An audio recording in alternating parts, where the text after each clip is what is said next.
ദൈവം വാഗ്ദത്തങ്ങളിൽ വിശ്വസ്തനാണ്. വാക്കു പറഞ്ഞാൽ മാറാത്തവനാണ്. യോശുവയ്ക്ക് നിശ്ചയമായ ഉറപ്പുണ്ടായിരുന്നു. ദൈവം വാഗ്ദത്തം പറഞ്ഞിട്ടുണ്ടെങ്കിൽ അത് നിവർത്തീകരിക്കുന്ന ദൈവമാണ്. പക്ഷെ വാഗ്ദത്തങ്ങൾ നിവർത്തീകരിക്കാതെ ഇരിക്കുവാൻ, അത് വാഗ്ദത്തങ്ങളിലേക്ക് പ്രവേശിപ്പാൻ തടസ്സമായി യോർദാൻ കുത്തൊഴുക്കോടെ ഒഴുകിക്കൊണ്ടിരിക്കുക.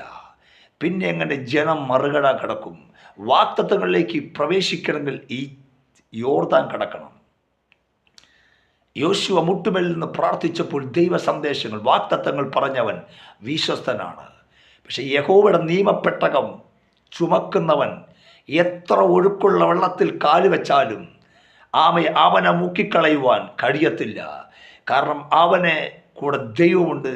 അതുകൊണ്ട് എത്ര വലിയ കുത്തൊഴുക്കുണ്ടെങ്കിലും അത് പെട്ടകം അവൻ്റെ കയ്യിലുണ്ടോ, ആ വെള്ളം എവിടെ നിന്നൊഴുകിയോ അത് തിരിച്ചൊഴുകാൻ തുടങ്ങും. കാരണം അവനെയല്ല പേടിക്കുന്നത്, അവൻ ചുമക്കുന്നൊരു പെട്ടകമുണ്ട്. അതിന് വെള്ളത്തിന് പേടിയാ.